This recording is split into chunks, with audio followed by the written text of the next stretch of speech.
여러분은 혹시 분신사바를 해본 적 있나요? 1990년대 한국을 살았던 사람이라면 이 단어를 떠올리기만 해도 등골이 서늘해질 겁니다. 교실 불을 끄고 친구들과 책상을 붙여 종이를 올려놓고 그 위에 동전을 두고 손가락을 살짝 얹습니다. 그리고 주문을 외우죠. 분신사바 영혼이시여 나타나소서. 처음에는 다들 웃으며 시작합니다. 하지만 동전이 미세하게 움직이는 순간 교실 공기는 순식간에 바뀝니다. 누군가는 손을 빼고 기겁하며 누군가는 애써 웃어넘기려 하지만 눈빛은 흔들립니다. 누군가는 진짜로 영혼이 우리 곁에 있다고 믿습니다. 더 무서운 건 동전이 가리킨 글자들이 하나둘 이어져 단어가 되기 시작할 때입니다. 죽는다, 뒤를 보라, 창문을 열라. 그런 문장이 나오면 아이들의 숨소리마저 멎습니다. 분신사바는 단순한 장난일까요? 아니면 실제로 알 수 없는 무언가와의 접촉일까요? 분신사바가 한국 청소년 사회에 뿌리내린 시기는 1990년대였습니다. 당시 한국은 괴담의 르네상스라 불러도 좋을 정도로 각종 공포 이야기가 유행하던 시기였습니다. 텔레비전에서는 여름이면 어김없이 심야 괴담 특집 프로그램이 방영되었습니다. 서점과 문방구에서도 공포 특급, 실화괴담 같은 책이 베스트셀러로 팔렸습니다. 학생 사회에서는 밤 12시에 화장실 거울을 보면 귀신이 나온다. 음악실에선 밤마다 피아노 소리가 난다 같은 이야기가 끊임없이 돌았습니다. 즉 괴담이 하나의 놀이문화이자 대화의 소재였던 시절이었고 분신사바는 이 흐름을 타고 교실 안으로 들어왔습니다. 분신사바는 단순한 장난이 아니라 철저히 절차화된 놀이였습니다. 아이들은 이 절차를 마치 의례처럼 따랐습니다. 종이를 준비합니다. 보통 A사 용지 한 장에 한글 자모와 숫자, 예, 아니요, 끝 같은 단어를 적었습니다. 글자 배열 방식에는 나름의 규칙이 있었고 깔끔히 적어야 귀신이 잘 온다는 속설도 있었습니다. 동전 올리기에는 대부분 100원짜리를 사용했습니다. 가볍고 넓이가 적당해서 여러 명이 손가락을 올리기 좋았기 때문입니다. 참가자의 손을 얹습니다. 모두가 약속이라도 한 듯 힘을 주지 말라는 규칙을 지켰습니다.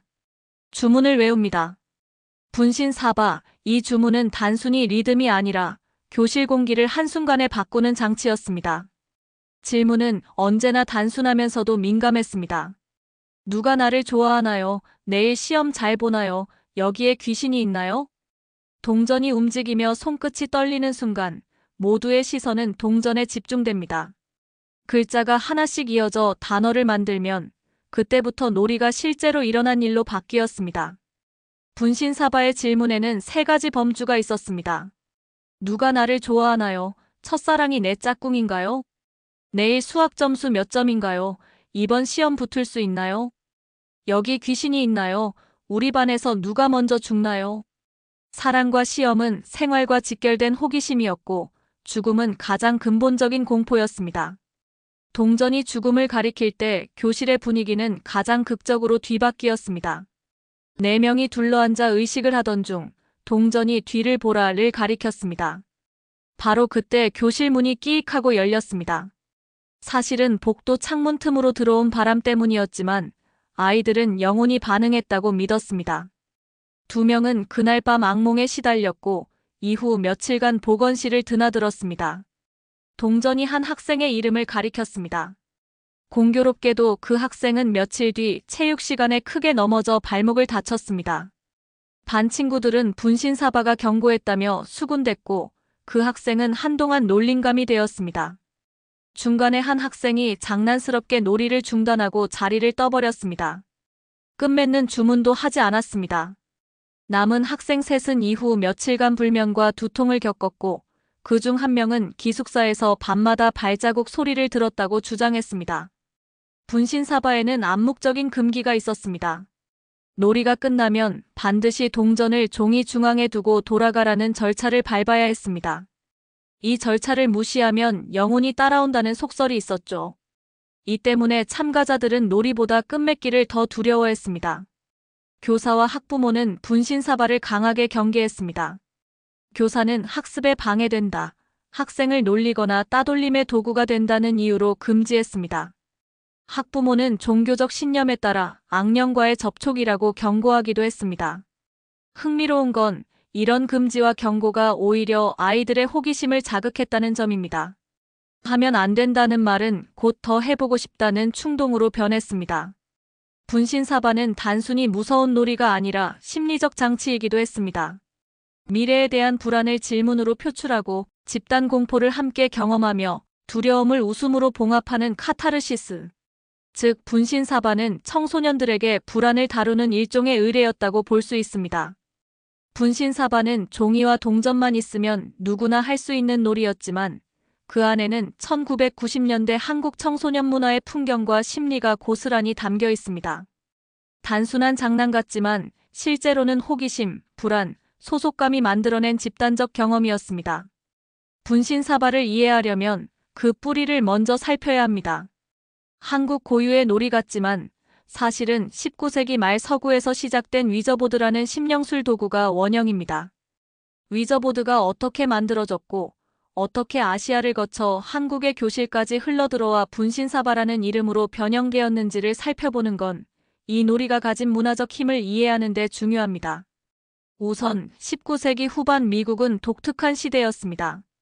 남북전쟁으로 수십만 명의 사망자가 발생했고 유럽 역시 전쟁과 산업화로 죽음이 일상화되어 있었습니다. 급격히 발달하는 과학기술은 사람들에게 새로운 희망을 주었지만 동시에 사랑하는 가족을 잃은 상실감은 죽은 자와 소통하고 싶다는 강렬한 욕망을 낳았습니다. 이런 배경 속에서 심령술이 사회적 유행으로 자리 잡습니다.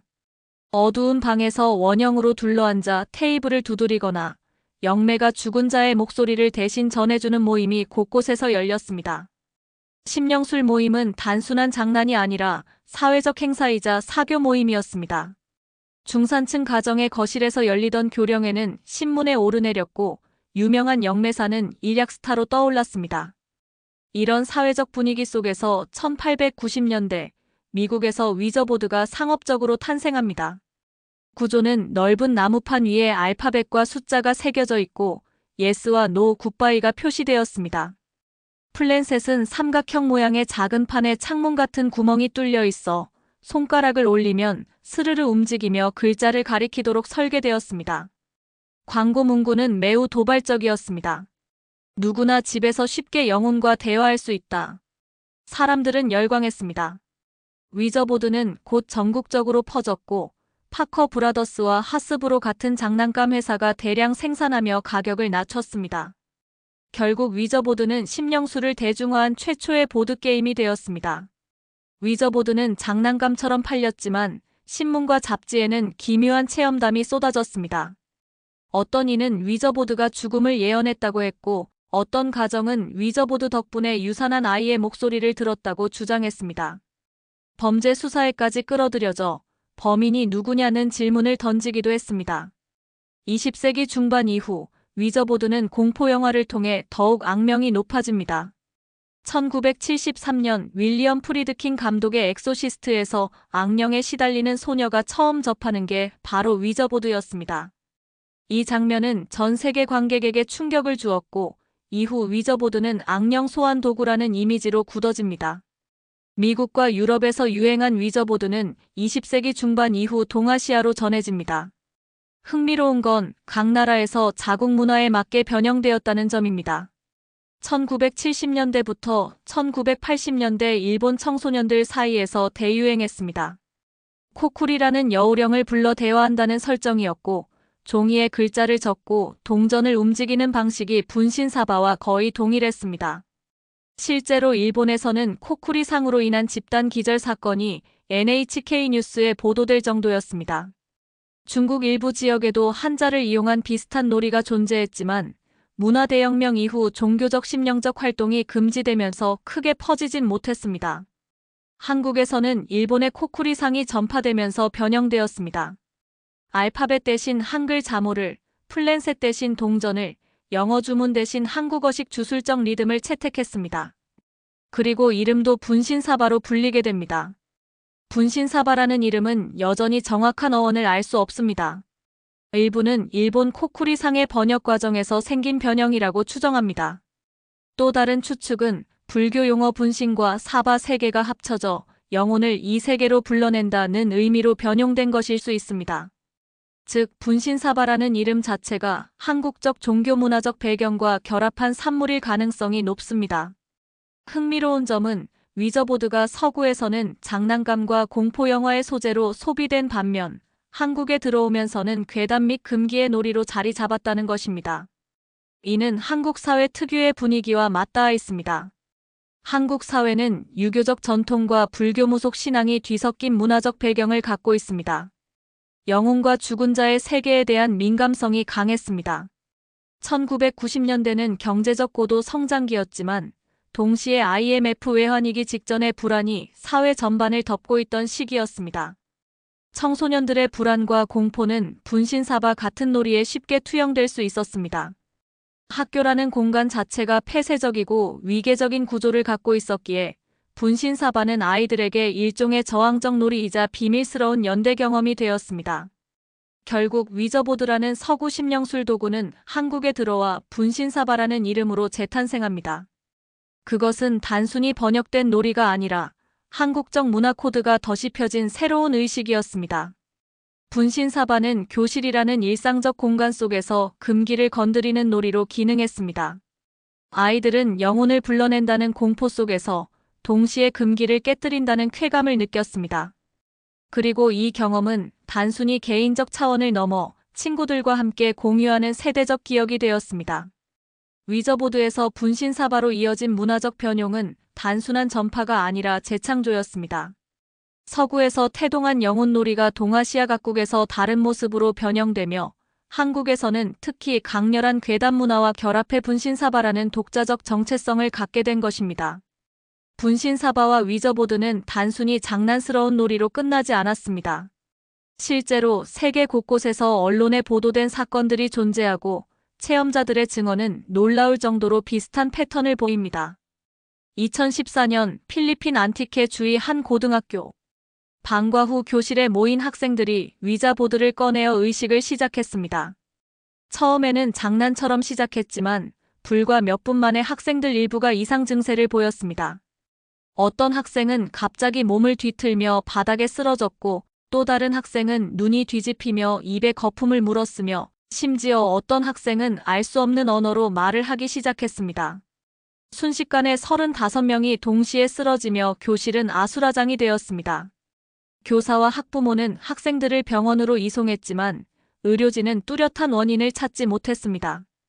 공식적인 설명은 집단 히스테리였지만 목격자들은 같은 순간, 같은 비명, 같은 행동을 보였다는 점에서 단순한 심리 현상으로 보기 어렵다고 주장했습니다.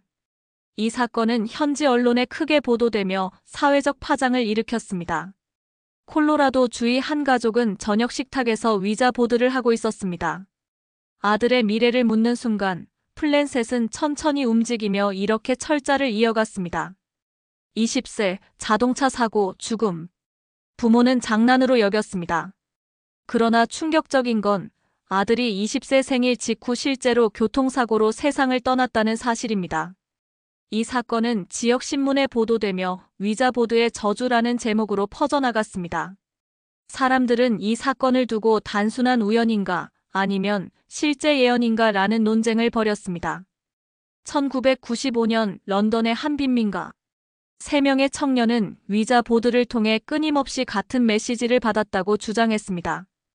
킬. 그들은 결국 실제로 한 남성을 살해했습니다. 재판정에서 그들은 우리는 단순히 보드의 지시에 따랐을 뿐이라고 진술했습니다. 판사는 이들을 정신 이상으로 판결했지만 영국 사회는 큰 충격에 휩싸였습니다. 영국 언론은 이를 위자보드 살인이라 대서특필했고 위자보드 사용에 대한 사회적 논쟁이 불붙었습니다. 심지어 일부 정치인들은 청소년의 사용을 금지해야 한다고 주장하기도 했습니다. 브라질의 한 시골 마을. 청소년들이 위자보드를 하던 중 모두가 동시에 긴 머리의 여인을 보았다고 증언했습니다. 그녀는 흰옷을 입고 교실 구석에 서 있었다고 합니다. 놀라운 건 사건 직후 해당 마을에서 연속적인 화재가 발생했다는 점입니다. 지역 신문은 단순한 우연이라고 했지만 주민들은 악령의 경고라 믿었습니다. 이후 몇 년간 그 마을에서는 위자보드가 금기시되었습니다.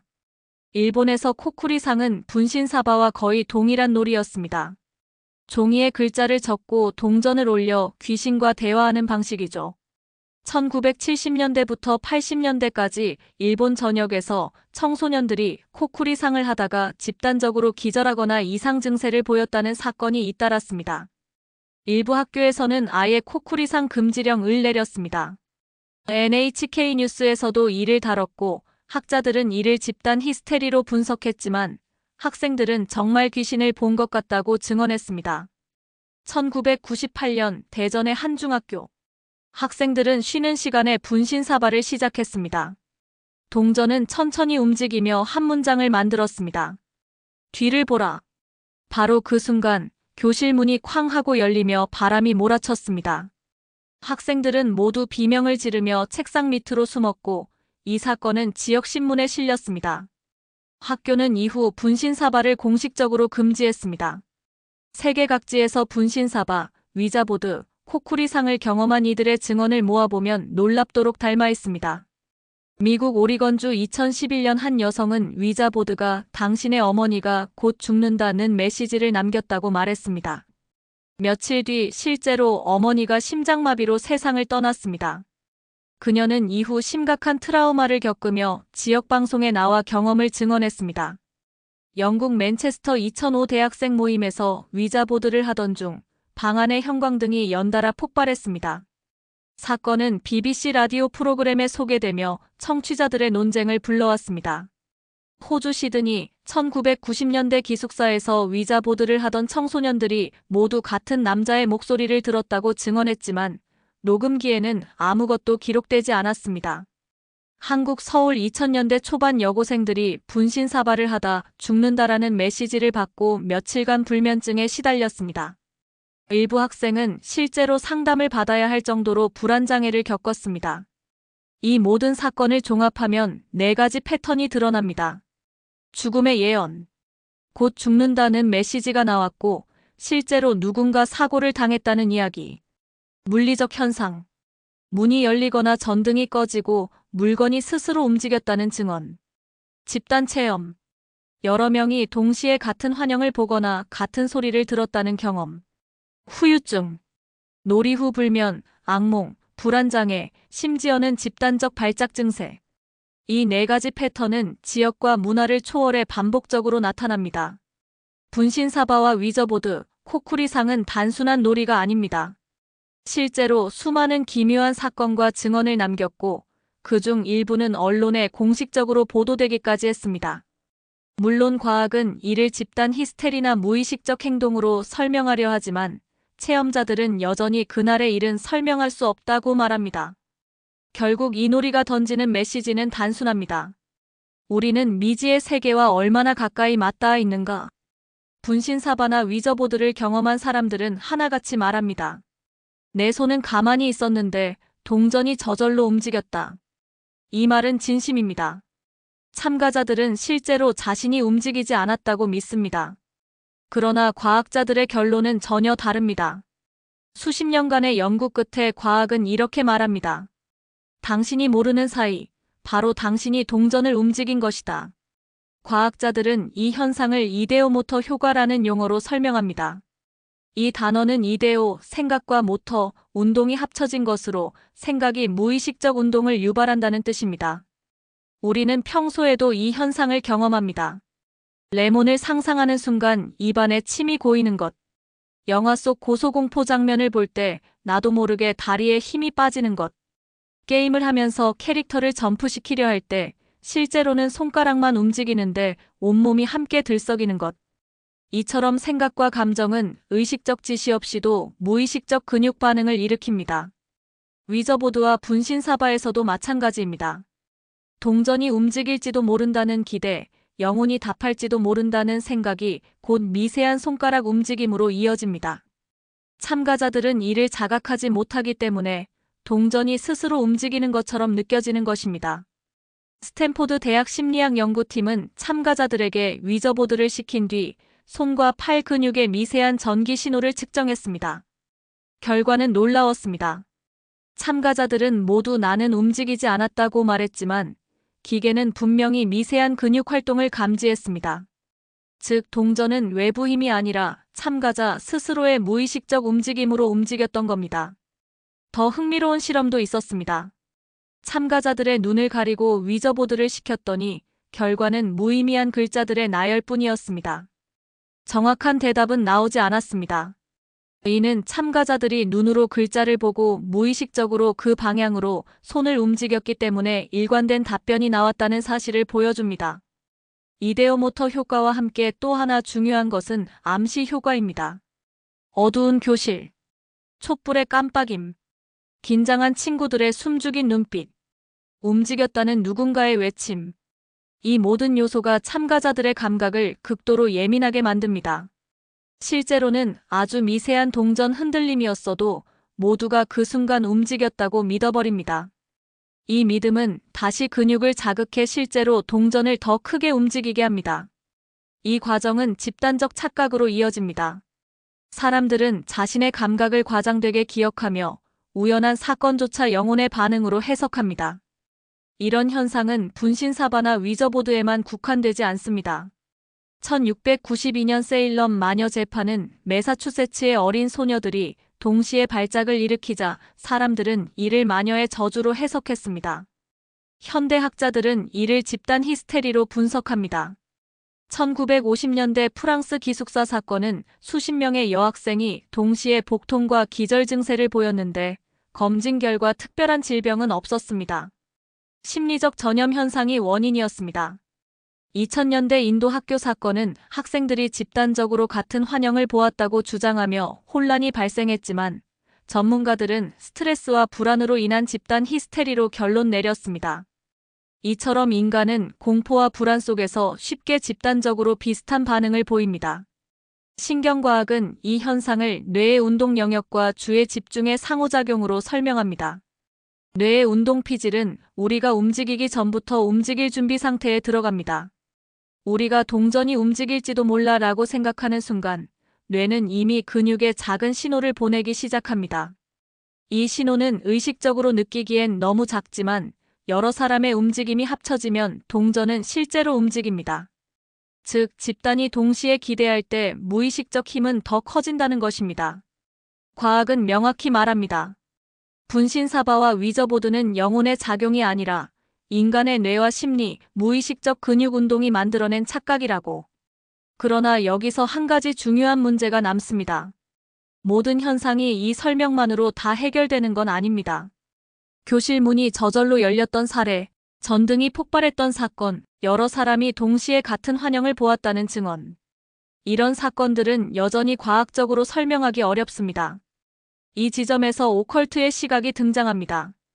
과학은 분신사바의 많은 부분을 설명할 수 있습니다. 그러나 모든 현상을 완벽히 해명하지는 못합니다. 바로 그 빈틈 때문에 사람들은 여전히 분신사바를 두려워하고 동시에 호기심을 품습니다. 과학이 제시한 해석은 합리적이지만 여전히 남는 질문은 우리를 오컬트의 시각으로 이끕니다. 혹시 정말로 다른 세계와 연결되는 문이 열리는 건 아닐까? 과학의 설명은 분명히 합리적입니다. 이데오모터 효과, 암시 효과, 집단 히스테리라는 단어들은 많은 현상을 설명해줍니다. 그러나 오컬트 연구자들과 종교적 해석자들은 이렇게 말합니다. 그렇다면 왜 같은 시간에 여러 명이 동일한 환영을 보았다고 증언하는가? 왜 때로는 실제로 물리적 사건이 발생하는가? 그들에게 분신사바와 위저보드는 단순한 심리적 놀이가 아닙니다. 그것은 영적 문을 여는 의식입니다. 오컬트 전통에서 중요한 것은 도구 그 자체가 아닙니다. 종이, 동전, 나무판, 플랜셋은 단순한 매개체일 뿐입니다. 핵심은 집단적인 집중과 의도입니다. 여러 명이 둘러앉아 같은 주문을 반복하며 한 가지 목표, 영혼을 불러낸다에 몰입하면 현실과 다른 차원 사이에 틈이 열린다고 믿습니다. 이 틈을 통해 들어오는 존재가 바로 저급한 영입니다. 오컬트 연구자들이 말하는 저급한 영은 다음과 같은 특징을 가집니다. 장난을 좋아한다. 무의미한 단어를 이어가거나 거짓된 답을 주어 혼란을 만든다. 공포를 먹는다. 참여자들이 두려워할수록 더 강해진다. 집착한다. 놀이가 끝난 뒤에도 떠나지 않고 주변에 머물며 사람들의 삶에 영향을 미친다. 그래서 놀이를 끝낼 때 반드시 돌아가라라는 절차를 거쳐야 한다고 오컬트 전통은 강조합니다. 만약 이 절차를 소홀히 한다면 불청객이 그대로 남아 악몽이나 불운, 설명하기 힘든 불안으로 이어진다고 경고합니다. 가톨릭 교회는 오래전부터 위저보드를 악마의 도구로 규정했습니다. 실제로 바티칸은 여러 차례 공식 문서를 통해 사용 금지를 발표했습니다. 그들은 위저보드가 사소한 장난처럼 보이지만 결국 악령의 영향을 불러들일 수 있다고 경고합니다. 개신교 목회자들 역시 분신사바와 위저보드를 위험한 도구라 봅니다. 많은 교회에서 청소년 캠프나 설교 시간에 이를 직접 언급하며 이건 단순한 놀이가 아니라 악령의 통로다라고 경고합니다. 실제로 일부 교회에서는 분신사바 경험을 상담 사례로 다루며 정신적 영적 치유 프로그램을 운영하기도 했습니다. 한국의 무속신앙에서도 비슷한 경고가 있습니다. 무당은 굿을 통해 신을 부르지만 무당은 경험과 절차로 영적 존재를 다룰 수 있는 중재자입니다. 반면 분신사바는 아무런 준비도 없이 경험도 없는 청소년들이 영혼을 불러내는 행위이기에 훨씬 위험하다고 합니다. 귀신은 불러오기 쉽지만 돌려보내기 어렵다는 속담은 바로 이런 맥락에서 나옵니다. 현대 오컬트 연구자들은 분신사바와 위저보드를 현대판 강령술이라 부릅니다. 그들은 과학적 설명을 일정 부분 인정하면서도 동시에 과학이 설명할 수 없는 사건들을 강조합니다. 여러 명이 동시에 같은 환영을 본 경우, 녹음기에는 잡히지 않는 목소리를 들었다는 증언, 실제 물리적 사건으로는 문이 열리거나 전등이 폭발한 경우, 이런 사건들은 단순한 무의식적 근육 운동만으로는 설명하기 어렵다고 말합니다. 심리학자 칼 융은 집단 무의식이라는 개념을 제시했습니다. 인류가 공유하는 무의식적 차원이 존재하며 그 속에는 원형적 상징들이 자리한다고 말했습니다. 오컬트 연구자들은 이 개념을 차용해 분신사바를 다음과 같이 해석합니다. 참가자들이 함께 의식을 행할 때 집단 무의식이 강하게 작동한다. 이 집단 무의식은 일종의 통로 역할을 하여 영적 세계와 현실 세계를 연결한다. 그 결과 참가자들이 동일한 환영을 보거나 동일한 목소리를 듣는 집단적 경험이 발생한다. 즉, 과학적 심리 현상과 오컬트적 영적 현상이 맞닿아 있을 수 있다는 것입니다. 뉴에이지 사상에서는 위저보드와 분신사바 같은 의식을 에너지 교류의 장으로 해석합니다. 인간은 누구나 에너지장을 갖고 있으며 의식을 통해 그 장이 증폭되면 다른 차원의 에너지와 교류할 수 있다는 것입니다. 이 해석은 전통 종교의 악령 경고와는 달리 보다 중립적 긍정적인 시각을 담고 있습니다. 그러나 뉴에이지 연구자들 역시 준비 없는 의식은 위험하다고 경고합니다. 이는 결국 고대 오컬트 전통의 주장과도 연결됩니다. 과학은 분신사바와 위저보드를 무의식적 근육운동과 집단 히스테리로 설명합니다. 오컬트는 같은 현상을 영혼의 간섭과 차원 간 개입이라고 설명합니다. 겉으로는 완전히 다른 주장처럼 보이지만 어쩌면 두 입장은 같은 현상을 서로 다른 언어로 말하고 있는 것일지도 모릅니다. 과학은 뇌와 심리라는 언어를 사용합니다. 오컬트는 영혼과 차원이라는 언어를 사용합니다. 둘 다 결국 인간이 경험한 설명하기 어려운 현상을 해석하려는 시도라는 점에서 본질적으로 다르지 않습니다. 오컬트의 시각에서 분신사바와 위저보드는 결코 가벼운 놀이가 아닙니다. 그것은 다른 세계와의 문을 여는 의식이며 때로는 원치 않는 존재를 불러들이는 위험한 행위일 수 있습니다. 과학이 모든 걸 설명하지 못하는 빈틈, 바로 그 틈에서 오컬트적 해석은 힘을 얻습니다.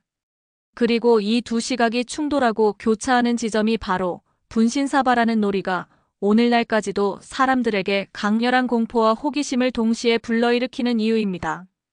분신사바와 위저보드는 단순한 장난일까요? 아니면 진짜 위험한 의식일까요? 정답은 아직 없습니다. 하지만 한 가지 분명한 건 있습니다. 인간은 본능적으로 금기를 넘고 싶어 한다는 것. 죽음 이후 세계에 대한 호기심, 영혼의 존재에 대한 궁금증, 그리고 미지의 영역을 시험해 보고 싶은 욕망. 이것들은 문화와 시대를 초월해 언제나 존재했습니다. 고대 메소포타미아 사람들은 점토판에 별의 움직임을 새겨 왕국의 운명을 점쳤습니다. 고대 그리스인들은 델피 신탁을 찾아가 신의 목소리를 들으려 했습니다. 중세 유럽인들은 연금술을 통해 신의 비밀에 다가가고자 했습니다. 그리고 20세기와 21세기의 청소년들은 교실에서 동전과 종이를 이용해 영혼을 불러내려 했습니다. 분신사바는 결국 시대와 형태만 달라졌을 뿐 인류가 늘 반복해온 질문의 연장선에 있습니다. 과학적 관점에서 보자면 분신사바는 무의식과 집단 심리가 만들어낸 착각일 수 있습니다. 하지만 체험자들에게는 그 경험이 너무나 생생했습니다. 어떤 이는 악몽에 시달렸고 어떤 이는 실제 사건과 연결되었다고 믿었습니다. 이 강렬한 체험이야말로 분신사바가 단순한 게임을 넘어선 이유입니다. 우리는 어디에서 왔고 어디로 가는가? 이 질문은 인류가 문명을 세운 이래 단 한순간도 멈추지 않았습니다.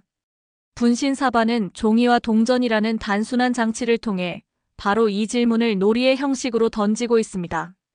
결국 중요한 건 답이 아니라 질문 그 자체일지도 모릅니다.